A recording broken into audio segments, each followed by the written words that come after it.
Welcome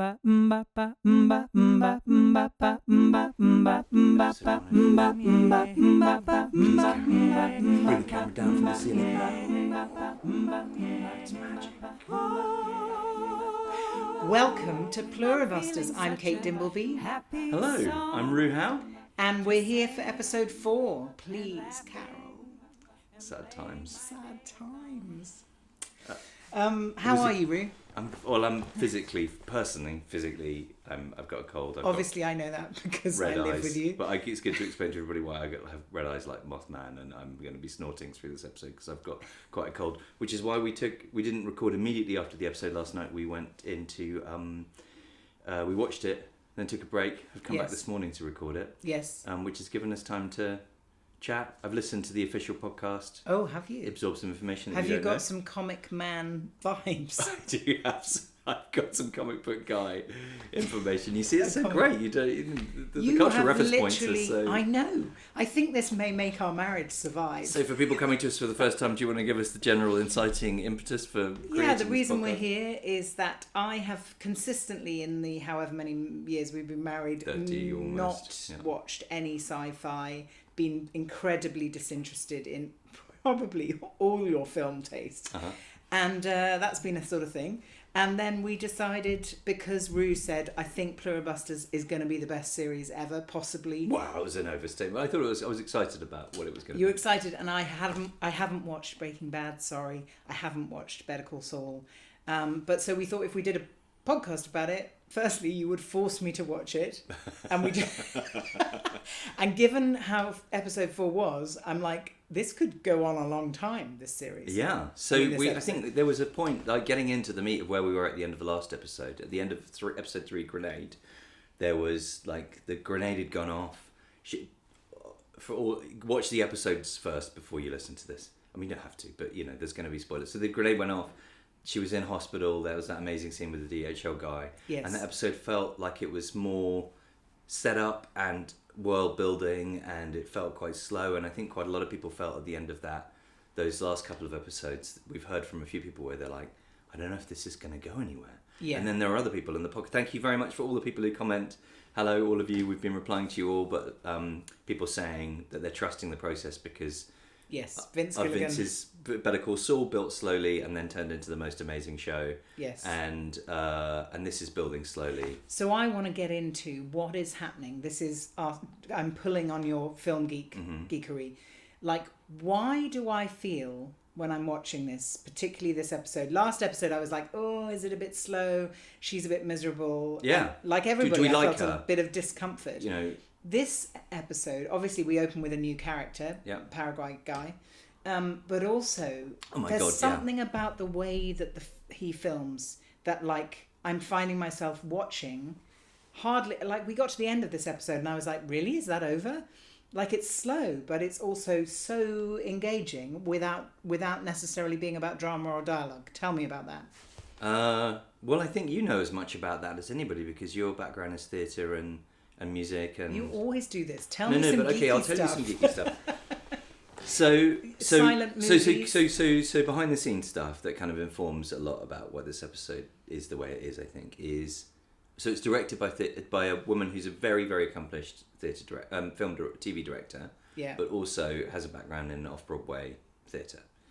And if you think about the episode, the way that I've been thinking about it, it's like 4 one-act plays. Yeah. Like that so first, Paraguay guy. Like and they give the amazing thing about these guys, this team who make this, is they give the writers and the actors the room to make these little plays. It's almost like, for those of you in the UK, the old BBC Play for Today. Yes. Like there's a theatricality to these things. That first setup scene with the guy in Paraguay, who I know from the credits and from the other podcast is called Manusos.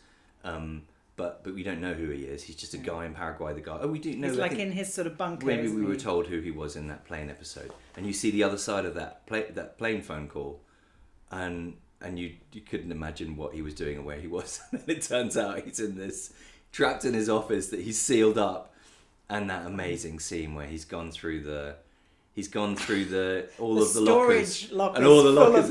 As my sister was saying, they just she and I had to clear out my parents' house and all of the things within things within things and just the empty crap, and he's looking for food, it turns out, and in the end he's got like a couple of sachets of nothing and then 3 tins of dog food, and that dog food, the discomfort of eating that dog food, and he's doing it. Also, then you get the lick again, referring back to the donut lick. Oh yeah, of course. The way that he licks the top of the tin. The tin and the donut. But again, the visceral nature of these things is just like, they bring you into the feeling. It is like they bring you into the feeling. Nothing is being explained to you. It's all silent film, right? So it's all, the whole thing is done. There's a woman who wrote this is called Alison Tatlock, and she made my favourite. She wrote my favourite episode of Better Call Saul, episode 7 of season 4. You see, that's what we need the geeky bit. It's called Something Stupid, and it starts with this incredible, one of my favourite bits of TV ever, which is this. Oh, it gives me shivers just thinking about it. This intro sequence, long intro sequence. They love these long intro sequences, and it's set to the song Something Stupid, and it's a split screen, incredibly choreographed, directed by Michelle McLaren. Incredibly choreographed split screen sequence of Kim and Jimmy. Kim played by Ray Seahorn, and Jimmy before, like, doing their daily routines and doing it side by side and then crossing over the frame. Anyway, she's brilliant at writing. And she did some other amazing episodes as well, but she a really key episode in the last series where you kind of find out how just sort of Jimmy's downfall. But anyway, she's very good at doing these character-based. Bad, but I'll go Better Call Saul. I'll go there, I promise. But she's very good at writing these theatrical kind of people talking to each other and working with directors who really want to work with that. Paraguay Man isn't talking to any... we just need to outline it, just to do the structure, because... So what happens when you ask me to talk? I'm just going to talk. No, is that like we have that first set, you said there were 4, then I can see... Is it when she gets Shorty to come into the room? Oh my God, we see Zosha first, don't we? Do we? She gets into the ambulance. She comes out of the hospital. Yeah. Wait... No, she comes out of the hospital. Yeah. And she gets into one car. And then she goes to meet Shorty. Then she gets into the police car. Yeah. She doesn't go into the stinky car. She's like, not even me. She gets into the police car, drives home, and then they're all waiting there. And did you know, like, fun fact that I found out from I suspected it, actually. I didn't look it up, but I found out from the other podcast that she says, wait, aren't you the fucking mayor? And it turns out he is actually the mayor of Albuquerque. No. Yeah. They asked him to come and do it. It's so good. And he's so good. He's so natural in it. Anyway. They're all amazing. The extras are amazing. And then she gets the guy in the bike courier's outfit who comes in and he's in this really, really awkward costume. And I know we're darting around because that's what we do. No, I think we're stepping through. But I was going to say that, like, I think everyone agrees in terms of people who are commenting that, like, a lot of us felt, Carol, come on, you're so miserable, I don't think I can cope with you any longer. This episode pays off massively because we get an insight into why she's miserable, in that she had to go through conversion therapy. Yeah. But also she, quite rightly, I think it was David Mannock wrote in to say... perhaps we see an attitude change in episode 4. She's starting to get an idea of, is there a strategy to combat the hive? Right. And that's very much what this episode is about. I tell you what, in terms of just like my general personal happiness, what? That whiteboard that she's got, that where she pulls back, as somebody who loves whiteboards, strategy. She pulls back, reveals a whiteboard, and then she pushes a whiteboard out of the way. You can imagine, just imagine all of the writers and creatives of the show just being like really geeking out making that. It was so, I just like, please, can I have one of those? And what were the things that sprung out from that? There was I wrote them down. Yeah, I wrote them down. It was great because it's the stuff that you felt like she was putting together in the last episode. Yeah. And she is actually starting to codify it. She's trying to crack what the way of, like, she actually hasn't said until this episode, I don't think, how can we roll this back? And she's kind of coming up with a plan. Like, all of those first episodes are set up. And this is the kind of stage of a kind of story arc, like if you think about a series story arc, that's like the rising complications part. Like the first couple of episodes are set up. Next couple of, in a 10 episode series. What's up? I just suddenly can see myself on the camera. Yeah. I don't know why. Hello. So sorry, I cannot talk about that. Eager to please, would you... No, I liked that thing that you said. I've forgotten what I was saying now, though, so it's okay. So the 5 things she said: eager to please, would give me a bomb. Can't kill, not a fly. Yes. Don't play faves. Love all jerks the same. Trying to change me. She put stars. That and then weirdly honest. So that and is the weirdly honest the is what important gets thing her in. about Carol and Paraguay guy, who's called Manassas, is that Carol comes from a place where she's been through this before. So that's what we mainly learn is that she went through conversion therapy where people tried to change her, and therefore we suddenly understand why she's just like actually in trauma, not only from the death of her partner, but also the idea of these people and the way who are like wait smiling until at episode her. 4 to give that reveal. They haven't made that. I mean, obviously the whole of her backstory is been built, but that's a really key nugget. And then Paraguay, Manassas in his bunker. The thing I thought was... Tell us what you found out about Paraguay. Oh, well, firstly, we found out where it was geographically in South America, which was an important thing. But also that it's basically for 35 years been in a sort of dictatorship. And so actually that idea of this paranoid guy blocking everything out made total sense. It was like... Right. It's been in a kind of repressive conservative government for a long period so of time. I kind of love that idea of the different reactions of these people depending on how much they trust the state. Right. And how much their specific reasons. Like, we don't know the reasons why they're... Is there anyone, do you think, who would experience what is happening and just go... Because you said at one point during this episode, it's so peaceful. Yeah, man. Everyone just like... When we chatted briefly to my sister Amanda after the episode, you guys were talking like, I don't know. So It felt like you were... I felt like you were sort of, understanding Carol's need to resist. I found myself thinking, quite nice to join them, actually. And I started to think, actually, maybe the whole conceit of this thing... big thought. Okay, what? Well, you know how we started with gender. And there is quite a lot of gender in here. Yeah. I do think that, and we know that Vince Gilligan started this as a kind of male fantasy of what would happen if everybody did what I wanted them to do. Which may be a reflection of his actual life. Yeah, exactly. I do think that the resistance to everyone doing what I want is like most people who live outside the system or are not necessarily the ones controlling the system. Like, they are going to be the ones who are going to resist because it's not built for them. I mean, the fantasies are not built for them. There are a lot of people living outside the system, and there are like 12 people in the world who haven't been converted though. So that's true. It's not like everybody who was countercultural. But interestingly, so we have to cut to Carol's truth drug serum. Oh my god! Moment. Well, wait. Can we just first talk about Jeff? I mean, whoever the bike courier is. Yeah, he gets him in just because you were asking about like all of the acts, the acts and things. That is like a little play by itself. Yes. And one of the things they talk about through all of the shows is how unusual. We talked about this before. How unusual the creative atmosphere of the show is, where in American TV, you usually don't rehearse. You just could turn up, and the first time you speak your lines is to the performer in front of the camera as you're blocking stuff. You don't get any time to prep. You're just turning up and doing these things in little sections, and they do all the wide shots, and then they say, well, your close-ups to the end, where you're kind of exhausted by that point, and you're doing all your best work. So they reverse all of that, and they give them loads of time to rehearse. And the actors themselves contact each other and like hang out to rehearse before. Okay, so that show, they'd run those. that. Yeah. They'd run those lines a lot. They talked about that. Of course, Ray said that, all of the guest stars turn up going, what the hell's going on? Can you explain to me who these people are? And she's like, I don't know. My character doesn't know.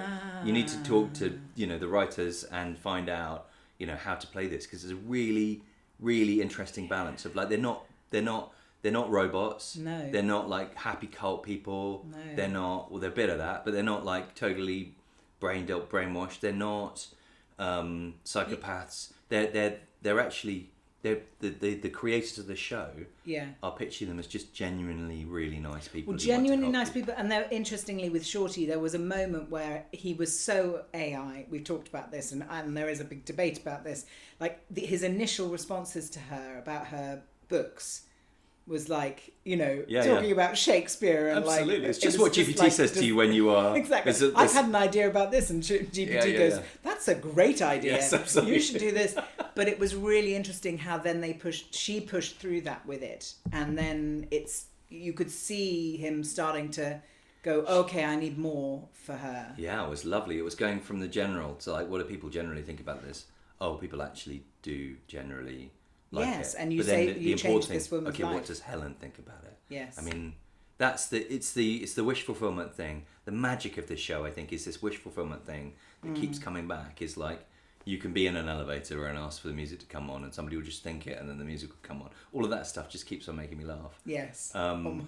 And all of that crazy such stuff. A beautiful moment. And at the same time, you can also push through and actually yes. and mind read somebody else and find out what your wife thinks about what you do. Oh my! Is it about? So there's something in there that is about connection. I think he's exploring. We talked about social media, didn't we? When she, I'm so desperate to talk about the bit where she watches herself on telly. But the idea that in this world, as Amanda said, in this world, we, compared to other dramas, we don't hear why people are doing things. They don't talk to each other about why they're doing things. Yeah. So actually that kind of amazing, I don't think it's irony, but there's another word for it, where she's having to find out what she thinks by watching herself on telly. Oh my God. And I think there must be there's something about this kind of, where's the connection? Where's the bit that I can shift? Where can I have an impact here? Well, interestingly, because we're not being spoon-fed anything. Yes. Like, you're getting to the end of episode 3 and you're like, what's the way through here? Yes. Why is she so, why, oh, come on, cheer up a bit, Carol. What's going on here? And she's in that world as well, and she's starting to unpick it, and we're unpicking it at her rate, and they're not telling. There's a guy who used to write, he might come back for this because he's a genius, but he's a guy called Thomas Schnauz, and he's a guy. Good name. It's a good name. He used to write for Better Call. He wrote some of the best Better Call Saul episodes. And they talked in those podcasts about how they have a thing called Tom's Law. And the law is, if you, the audience, know something that the character doesn't, even if that character is Einstein, you think he's an idiot. So there's a interesting tension with dramatic irony, where you can play with dramatic irony of knowing that somebody's behind a door and that the character, and use that for suspense. But if you know something that the character doesn't, you have to do something quite clever to make them not an idiot. And what we're seeing here is we're not finding anything out about this any more than Carol is. No. And they're being like, it's going to take a while. I think we're like the end of episode 4. I was talking about the arc. The end of episode 4 is the kind of, now we're at the kind of end of the second stage of a kind of series story arc of the kind of rising complications, and then Zosha's gone into cardiac arrest. What comes out of that, if she comes out like this, the immediate thought is, will she come out freed from the hive mind? Will she is actually like brain death or like death, a release from it, or or maybe maybe it turns out that Carol, the secret is that everybody will only be freed if Carol and the others die. I don't know what those things are. There was a Final Destination plot line, which was if you were cursed, but if you died and came back to life, then death would leave you alone. And it feels maybe like there's, like with her dying, maybe there's something around that. But where was I going with it? Poor Zosha. We actually really care about Zosha now because why do we care? Because she's really nice. Because she's actually really nice, and also Carol keeps doing terrible things to her, and kind of. So can we talk about the sodium pentothal? No, yes. So I called it truth serum. Hilariously, when we were watching this episode, Ru she opened that little pharmaceutical drawer, and literally it said and Ru just was like, "Oh, truth serum." I'm like, "How do you know that? How do you know that?" Well, it was called something different to what I know it of. It was called whatever it was called. It was the other way round. But so I know it as sodium pentothal, which is like from, I think the first time I heard about it was in Where Eagles Dare, one of my favourite movies, where like there's a scary German nurse who's just about to administer an injection to make them talk, and they talk about sodium pentothal. And interesting. So again, this world of conspiracies, and I also know that it was then, I remember hearing about it later, that it's one of the drugs used in a cocktail where they do lethal injections. So it's the kind of thing that puts people to sleep before they administer the drugs that kill people, and because it was used for that, the company that made it stopped making it under its old brand name. So which there's is now good because as I was watching it, I was like, should there be like a trigger warning on here? Because right. Especially when she's watching herself, I'm like, that looks quite fun. Isn't that amazing? Yeah, coming to your. I mean, so that whole scene, just to kind of get back to my structure thing. Yes. The guys that's at play where they're talking to each other and incredible. The actor apparently is a guy called Jeff Hiller who he's like an Emmy award winning comedian and improv actor. He's great. And they again theatre background, like they played it out, and then the whole scene because with the reason it's not boring sci-fi world. Sorry, I know I've never watched any. Right. Is because of exactly that there's something about them. They're not Borgs. They're not programmed. Yep. They're not like they are thinking beings. Well, then it's not about the technically what's wrong with them. Yes. There was some conversation on the board, and I haven't I've got the board. Where we were talking about the please do write into the board, by the way. Yes, please write in. So please, there's lots of discussion in Spotify. You can go to Spotify and comment there, and we reply. We can't comment back in Apple, but please give us ratings in Apple if you're listening to this on Apple, because nobody gives ratings in Apple, and it really helps other people find us because they bump it up the algorithm. And we got a couple of nice likes and a few nice likes and comments in the UK. In the US, there's one dislike. Brilliant. Sorry about that. It's probably because we talked about AI. But anyway, AI. So Jan Suter, or Jan, said, I watched the first 2 episodes of Pluribus, chapters of Pluribus, and wow, this hive mind feels a bit like AI. So I commented on that in the official podcast and apparently committed a crime against humanity because many people disliked it and someone called it dumb. Now I know that the director didn't really want the AI angle. It all makes a lot more sense. But he can't avoid the AI angle. Well, he can't also... Yeah, as we said, they've been writing it for a very long period of time. Yeah. And we talked about this last time. And he actually said, to all of the bros and idiots who are like, actually, talk about porn, actually, I think it's like Vince Gilligan said, no, this is not about AI, so you're a fucking idiot. No.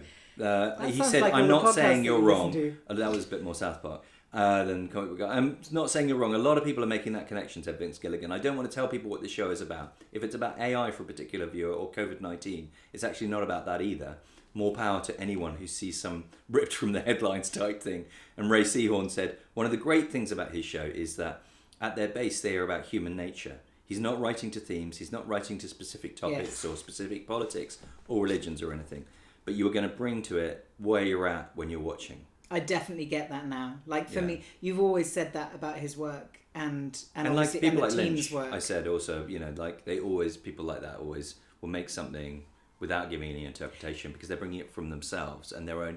And they're trusting, like that thing that you said. I think I've often watched telly as a theatre person, and I feel sometimes quite disconnected from it because I love being immersive. Yeah.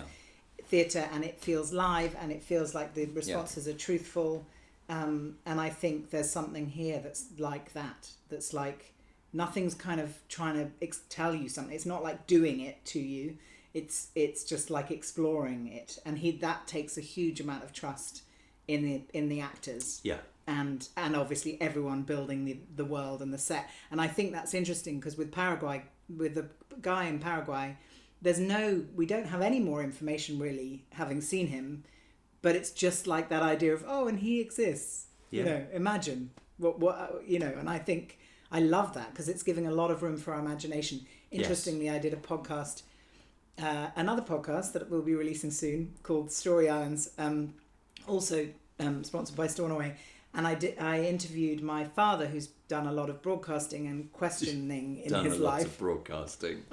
He's been on TV once or twice. But anyway, hopefully I'll be able to release this episode soon. He's about to release a whole series on the monarchy. But he talked about AI, and he said, like a lot of people, AI doesn't have imagination and it doesn't have curiosity. And I think there's something about what we're seeing in this world that's so beautifully human, even in a world that's full of these bots. Yeah, I mean, I've literally had a conversation this week with somebody who was asking about acquiring our company, who was writing to us saying... You didn't tell me about this. Yes, I did.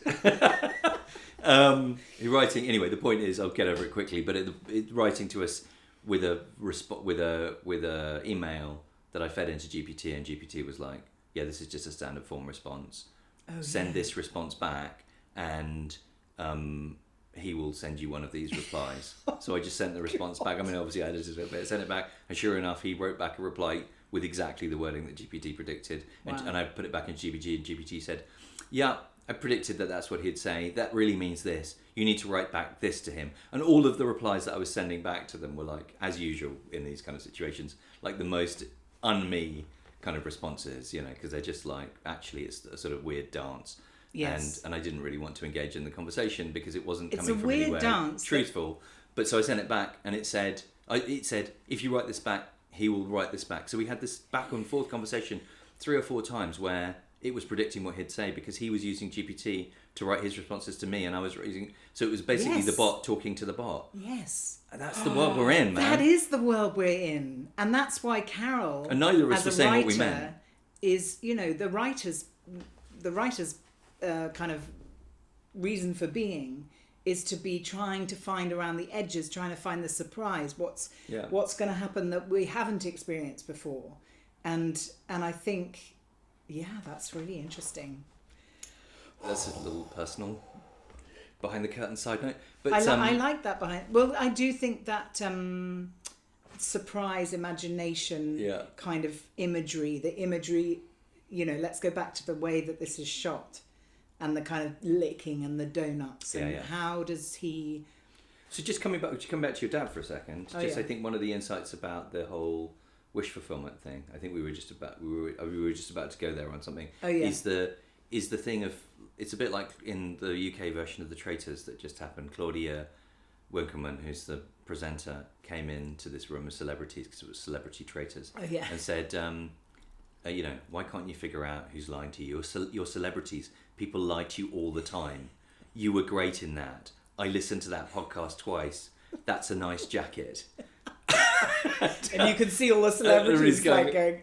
Oh yeah. But they were laughing, but they were also cringing. But I think that's the world that Vince Gilligan was in when he conceived of this. He was living in a world where everybody was just bullshitting him all the time about how great he was, and he is Ray wanting to know what Helen thought about his work of art, her work of art. Yes. Her serious book, and you want to know, and you don't want to know, and does it matter? Does it matter? I was about to say, does it matter?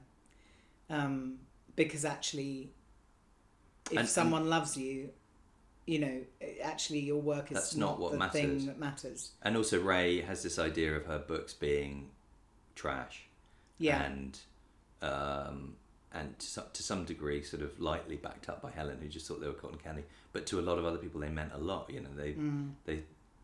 They saved this other woman's life, and she was mean about her in a way that was not and that's actually playing on the kind of ego of the artist versus actually art that lives out there in the world, and it's not your job to control it. Well, and these TV creators are they are like, you grew up around TV makers and they don't have a lot of respect for TV. I would say you didn't grow up with a lot of pop culture love of TV.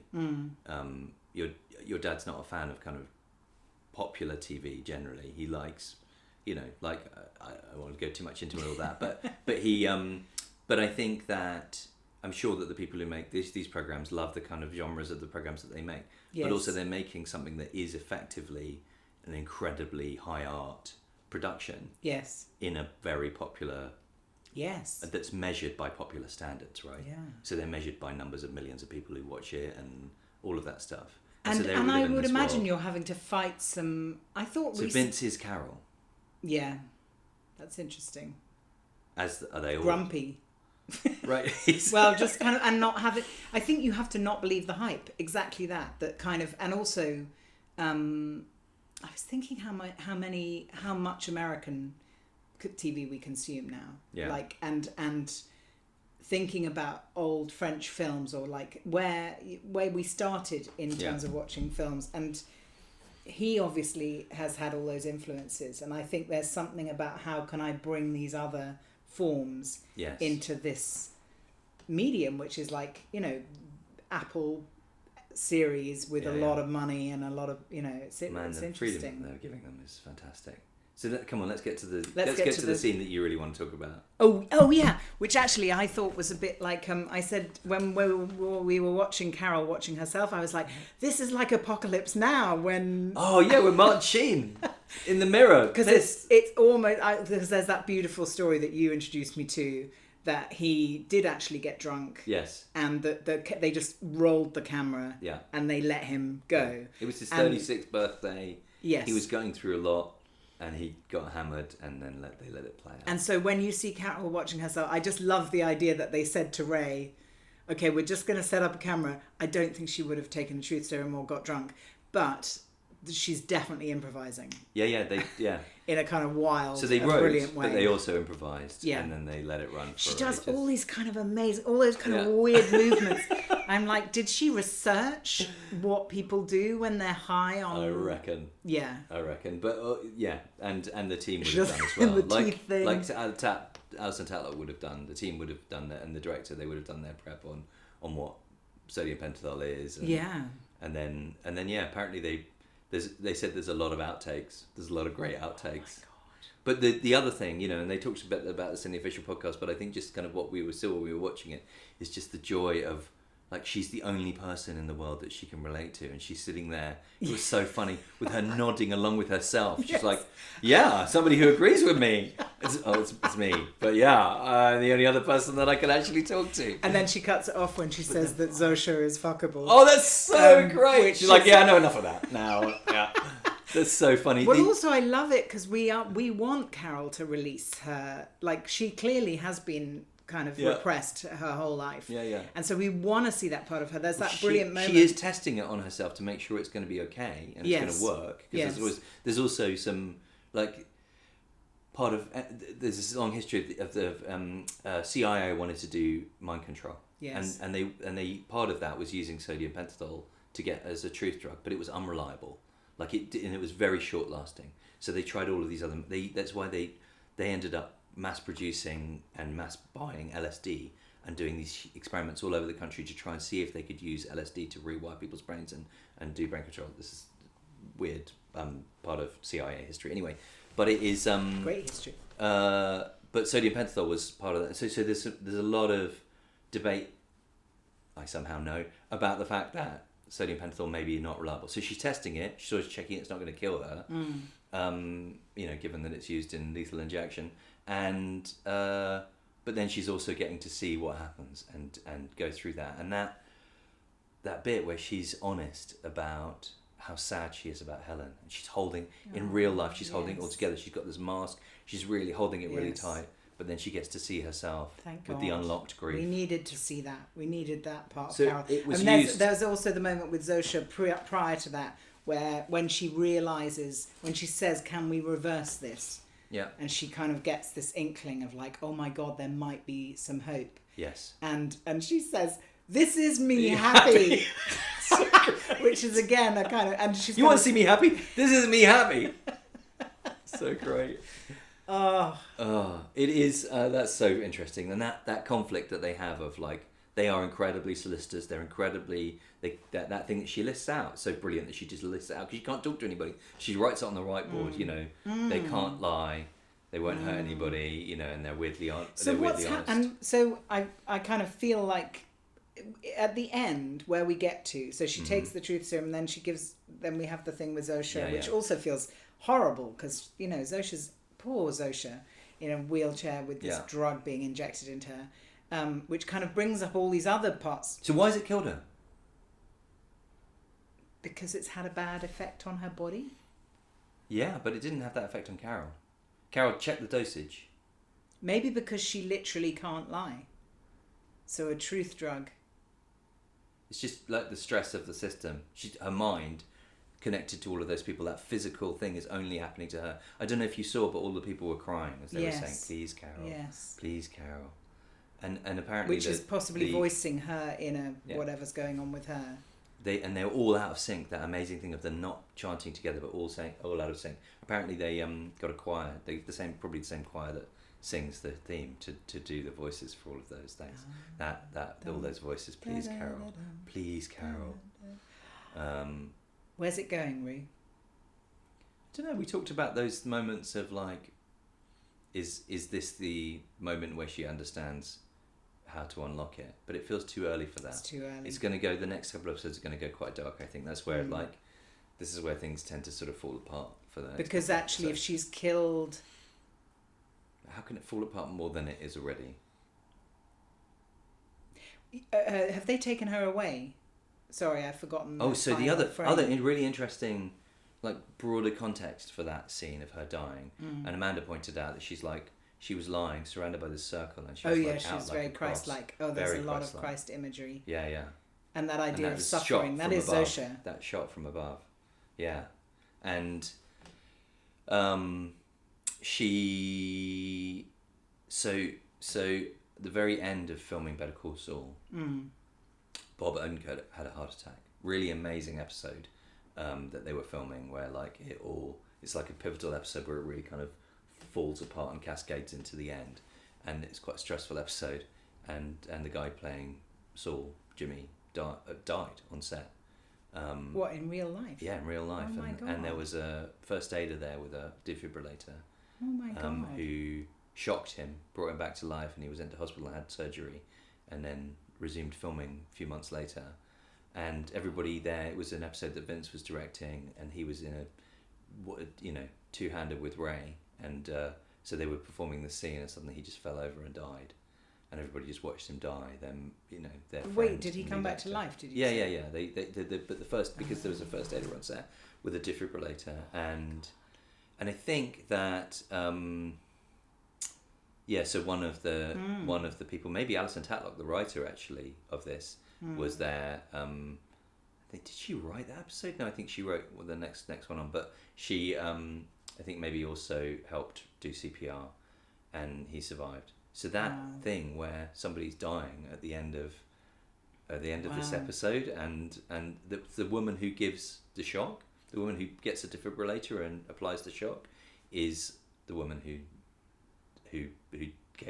the on-set medical woman who saved Bob Odenkirk. Oh my God, they gave her that role. Oh, that's so amazing. Yeah, it's really amazing. So they were all doing that, and they were trying to filter out. They were doing that film and trying to filter out this real life thing that happened to them at the end of the last show that they made. Wow. That must have been like the most traumatic moment of their professional lives, personal lives. So that makes me think she's definitely going to come back. Yeah. And the question is who she comes back as. Yeah. That's exciting. And is it what changes as a result of it? Yeah. And maybe it's just a matter of Carol's perception of herself and how she relates to them changes. Yes. And what's going to happen with Manusas from Paraguay? Is he's going to find the frequency at some level. But what's he looking searching for? I think he's just searching for life. Contact. He's just like he's like the beginning of the episode when they're searching for extraterrestrial intelligence, and the satellites are out there searching the skies, and they find the signal. He's looking for the signal of any other human life, thinking that maybe if he goes through, he'll find somebody broadcasting on sub-frequency, and of course he ignores the one call that comes in from Carol because he assumes it's just them bothering him, and then he writes down Carol Sturka.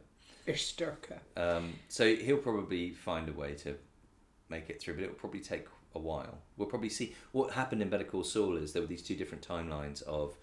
Oh yeah, the timeline. We didn't Jimmy talk about in the future. Timeline. Oh yeah, because there were two timelines. There was a kind of black and white thing, which was Jimmy, Saul in the future. Yes. That you'd keep on cutting to a bit, and there'll be a little sequence. Don't give me too every many episode. Spoilers about it. No, it won't. But it takes like 6 series to actually come back to a point where they bring it all together. So we're not going to see, I don't think, him immediately turn up on Carol's doorstep.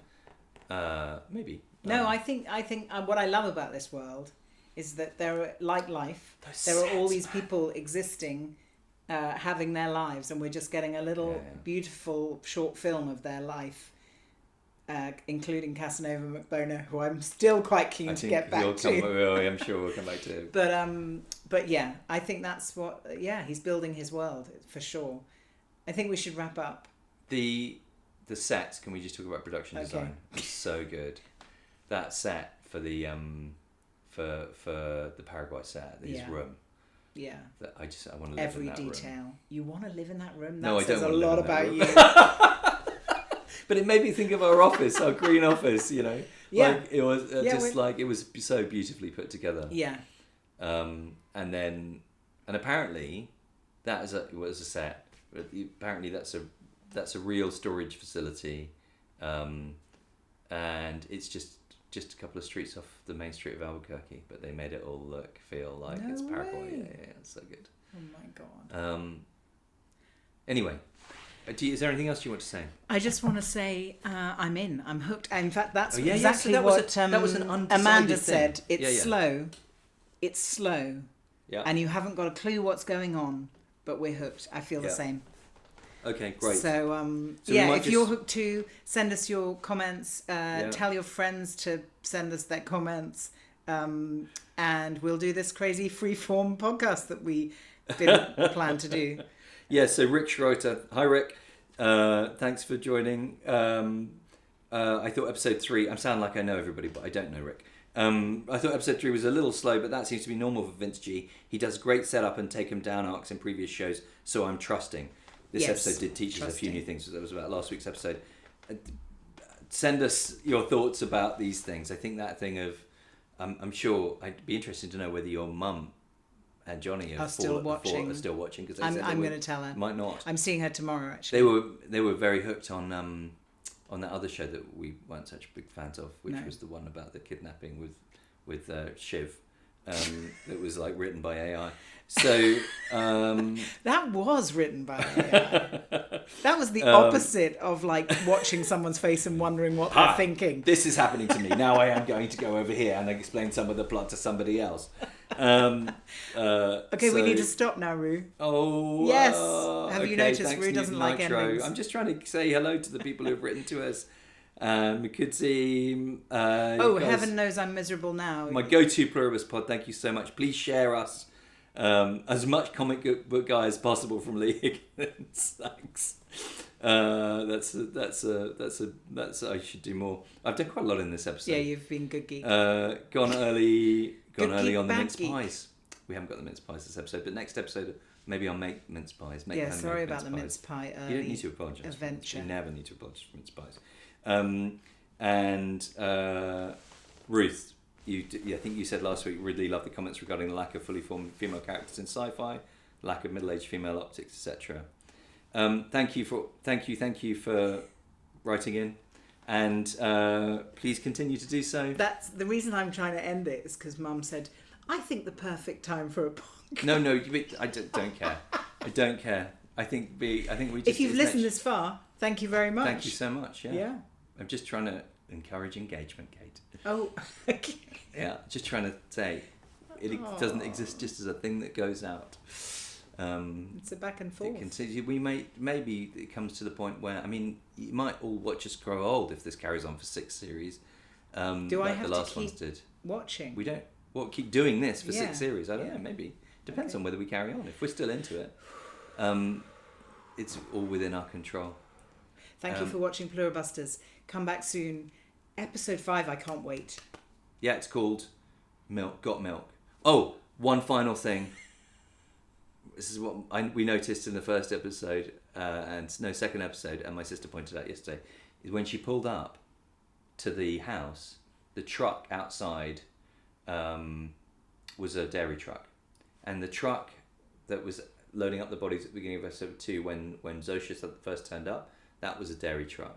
And the truck that was on the runway when that incredible shot where the plane took over the people clearing up the bodies on the runway, that was a dairy truck. Okay. So there's some, and there was another one some other time. There's some weird thing. Milk it's either that they're just putting in little Easter eggs that don't mean anything, that just make to make people like me go, what does the dairy mean?